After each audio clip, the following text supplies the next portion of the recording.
In the Shadow of the Valley by Maggot Moshpit. Chapter 4. Ziff, Zik, and Zip, and the remaining feline detachment lay around literally and metaphorically licking their wounds. Zip groaned as Zik tightened the splint around his arm. LaRouge have mercy. When I get my claws around that blacksmith's neck, we're all going to get a nice lesson on the inner workings of a canine. Zik tied off the bandage and shook his head. The Regent wouldn't like that. He wants a public display of power, an execution. Zip clenched his off paw, which he hadn't injured. It'll be an accident. Besides, he did say come back with his head.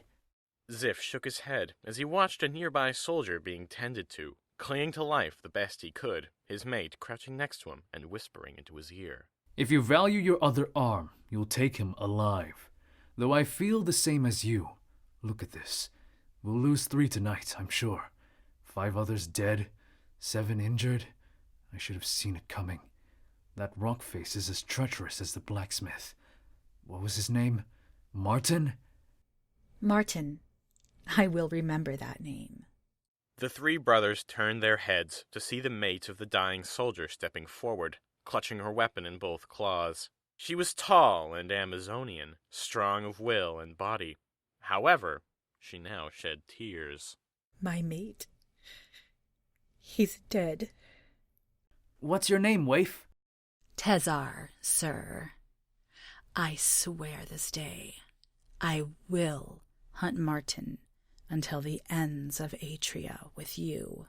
Some of the assembled soldiers raised their arms and exclaimed their agreement. Ziff nodded. Of course. An eye for an eye. 2 eyes for a friend's eye. 8 for a mate's eye. Ziff, Zik, and Zip stood simultaneously, Ziff speaking. Come morning, we will climb that mountain and get our revenge. Tezar, your mate was the captain of this lot, correct? Aye, sir. You are now the captain. Make the dead comfortable, then sleep. The 3 stepped over a mound to their private camp and sat down around the small fire. All 3 silently fumed until Zik spoke. Morale is down, but the men burn for revenge. That canine coward. Why did he not fight us hand to hand? Why did he not look us in the eye as he slaughtered our men? Ziff spat into the fire. He panicked and got lucky. Our motivations are now personal. We will catch this Marten and his friends, and ask the Regent to make their deaths slow. The 3 nodded in agreement and lay down to sleep. Tezar looked into the milky eyes of her mate as he lay dead. She placed a paw on her belly and took a deep breath. Marten. There's no one here, Bronze. Bronze threw open another closet and searched it. Friend? Friend! Where are you? Marten once again looked over the room. Every surface was covered with parchment and bits of metal or wood.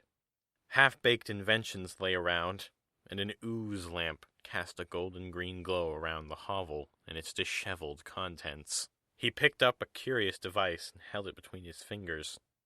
He spun it and turned to Bronze. Odd sort of inventor whose inventions don't do anything.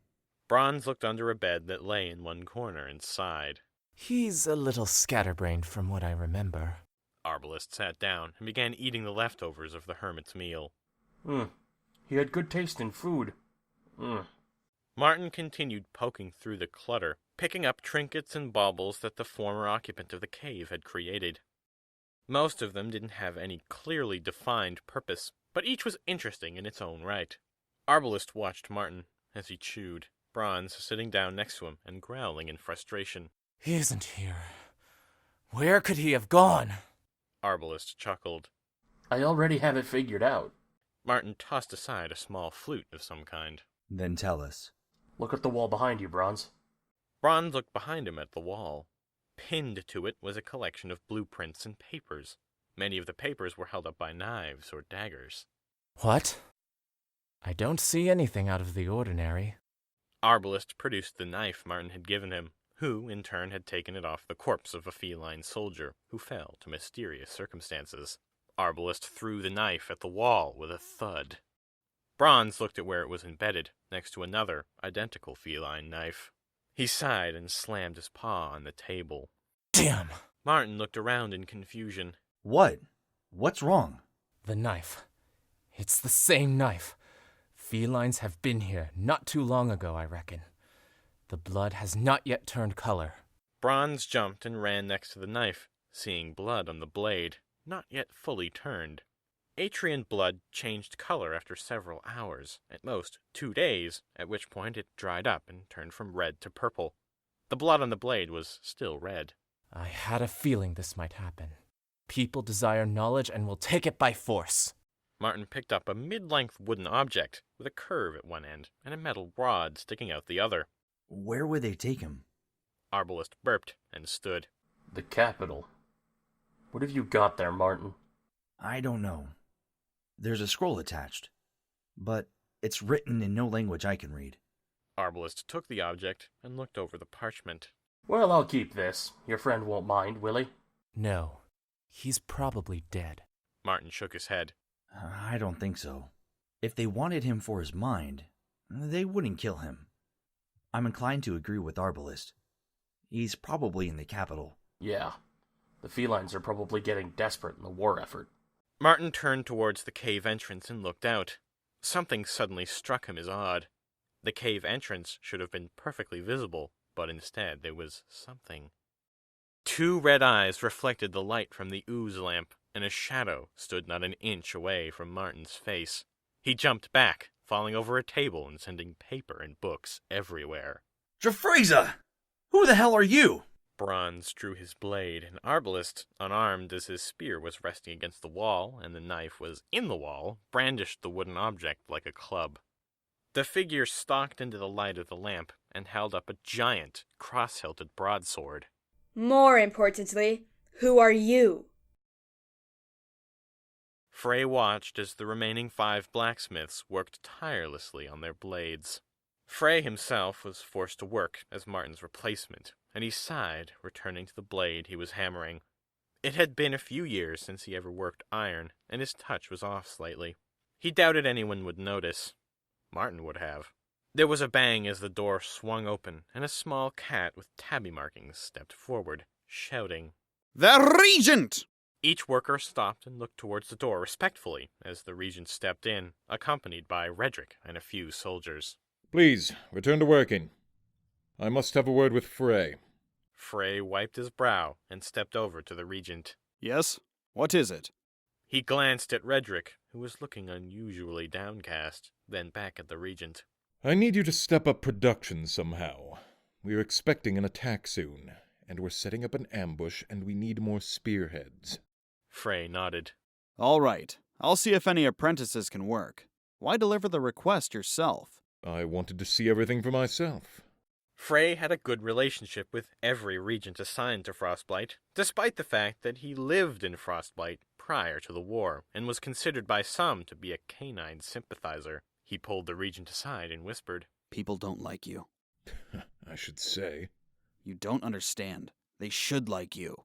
You've taken away these people's freedoms and have taken control of their lives. If you at least try and make it look like you're just inducting them into feline society, they might go along with it better. Look at Lar. People loved him. The regent was not amused by this. I'll do what La Roja decrees. Canines are no less than worms. They don't deserve my kindness. That is induction into feline society. In an uncharacteristic flash of anger, Frey poked the regent on the shoulder and snarled. Do you not see the error here? Antagonizing an entire village you need to look after? I happen to know you committed mocked against one of your slaves. Do you know about the teachings of Drefrasa? Of course I don't. Well, I do. It states in an entire chapter that canines shall not mate with any other species. This sin is known as mocked. This is a transgression that is punishable by death. However, if the act is non-consensual, all blame is shifted to you. The regent gulped and glanced quickly behind him at the blacksmiths. They were all glaring death at the regent, gripping their mauls and growling in low tones. They wouldn't dare. I would leave now, Regent, and think about what I have told you. The regent looked to Frey with anger. The only reason I don't flog you is because I know you have my best interests at heart. Come, we go. The soldiers stepped back as the blacksmiths stepped forward, the regent quickly scurrying out the door. Frey clapped his paws. Back to work. The canines returned to hammering, some muttering curses, others prayers. Frey watched the door close behind the last soldier. I know whose interests I have at heart. The bolt came out easily, but it hurt like hell. Garth bit down on a piece of wood, but still he cried out in pain. By the 7 sons of Drivrasa, Doctor! You're going to rip my arm out! The old doctor chuckled and placed the bolt on a piece of cloth. It's already out, brave one. He tasted the blood on the bolt and spat it out. Not poisoned, but it might turn soon. Dress the wound. Another doctor spread a cool mass of mud and chewed plant matter over the wound, and the old doctor wrapped it in a cloth strip, tying it up with practiced technique. Good as new. Come back on the morrow, and I'll change it. Thank you. You're too kind. The doctor laughed. It's just my job.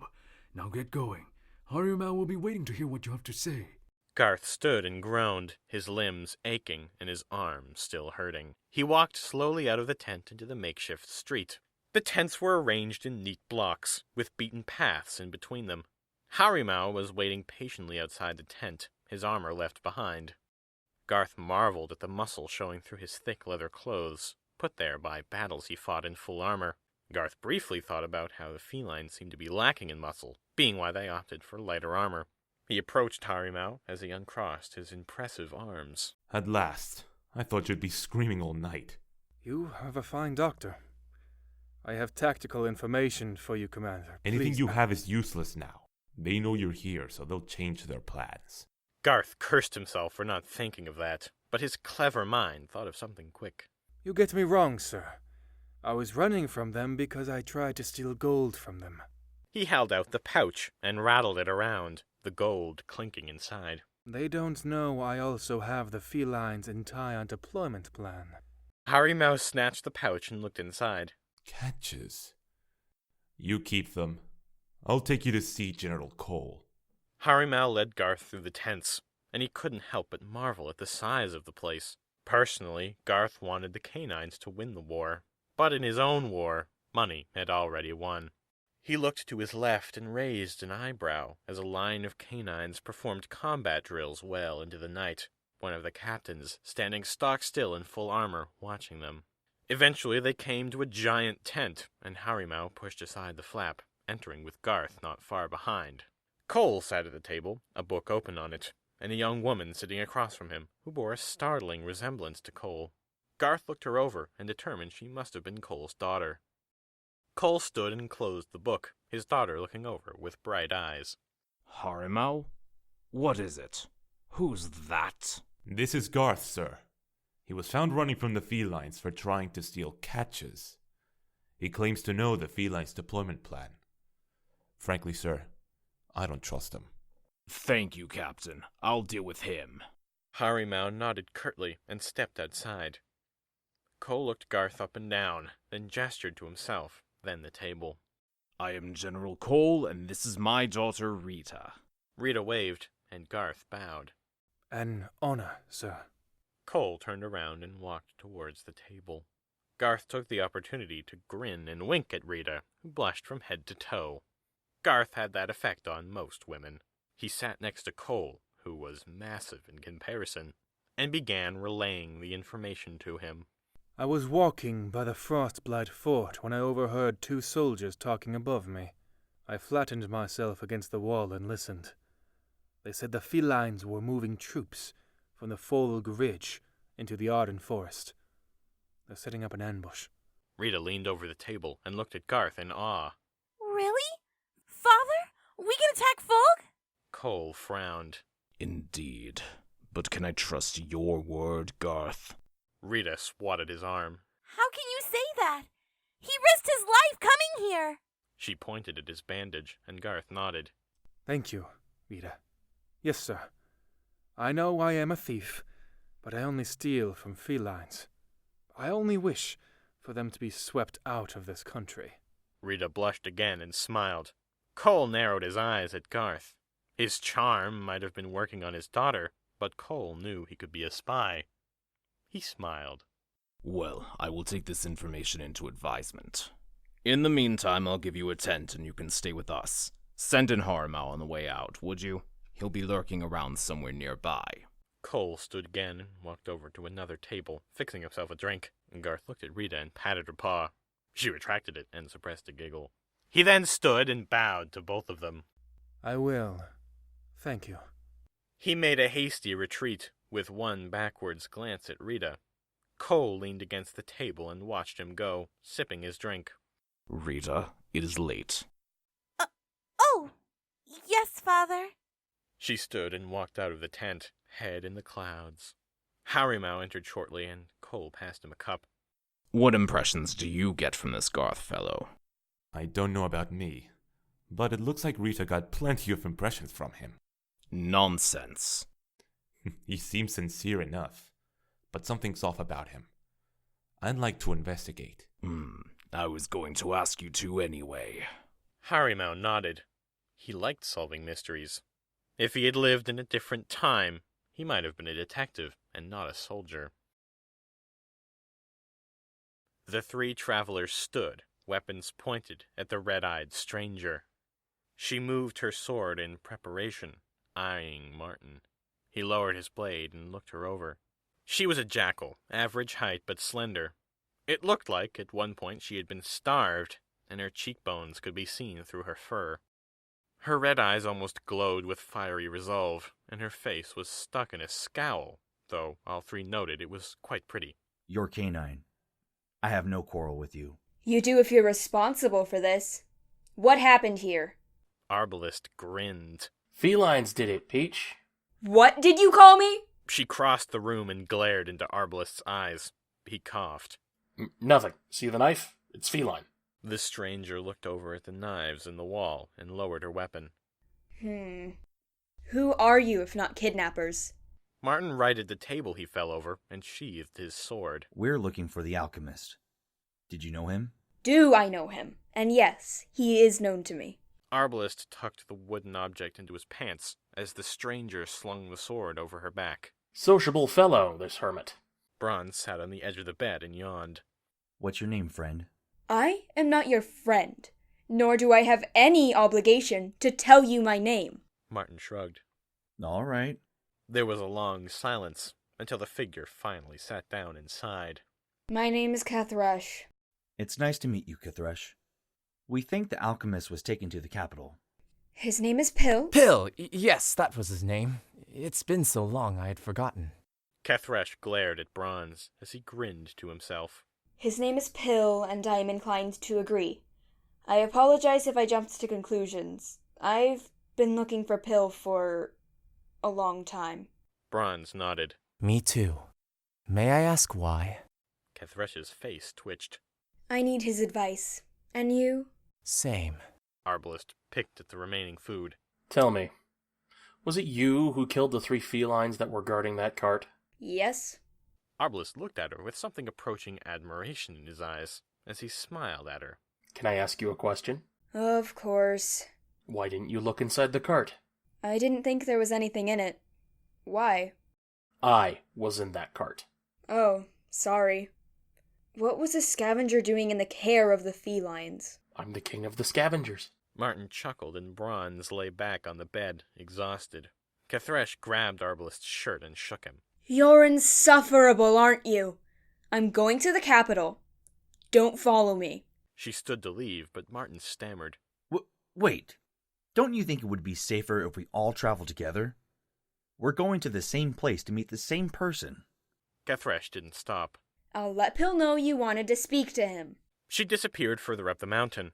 Arbalist looked at Marten's downcast face with amusement. Not everybody we meet will join our jolly band of heroes. Bronze was snoring now, but Arbalist and Marten still had energy. I'm no hero. My motives are purely selfish. Marten sat at the table as Arbalist answered. Tell me something. What kind of delusional state did you have to be in to think that you could live with the felines in peace? Marten hit his forehead off the table and sighed. I don't know. The regent we had before the new one came into power was a little nicer. He only brought the slaves he needed. I don't know why I thought that was all right. You only realize it once it's your daughter on the line. Marten placed his paw on the table and extended his claws. He pushed them into the wood, his entire arm shaking. It is clear now.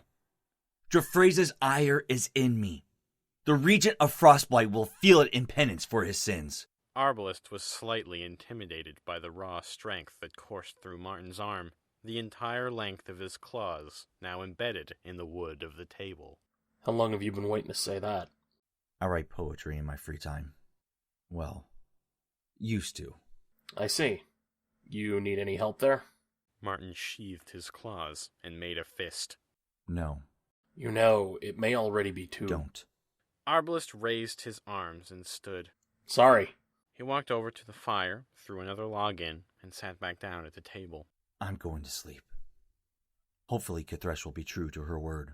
He let his head hit the tabletop and closed his eyes. Marten wasn't entirely sure if Arbalest was asleep. He looked alert enough to sense a small fly if it ventured too close to him. Marten shook off this feeling and stared at the table, etching random patterns into it with his claw. If he returned to find Miri dead, or worse, he didn't know if he could continue living. Another part of his heart would be ripped out. He etched a few words into the wood and lay his head over them, his eyes brimming with tears. Miri was supposed to be asleep. She knew she had to get an early start to finish her given tasks. She was also doing something that she herself had forbidden: thinking. It had been a few days since the assault, and her bottled thoughts suddenly crept back into her mind. The shame, pain, and anger filled her, and tears once again ran down her face. She wanted more than anything in the world to just disappear and be spared the task of dealing with what happened. She knew, however, that she would be leaving behind so many dear people. Marten, Redrick, Troy. She even couldn't bear to do such a selfish thing to Frey. She wished Marten was there now. He would hug her, and all her problems would just melt away. But he wasn't, all because of the Regent. She sat up and stared at the wall. She resolved right then and there that she was going to kill the Regent with her bare claws. But she would have to bide her time, wait for a golden opportunity. She lay back and fell asleep planning her revenge.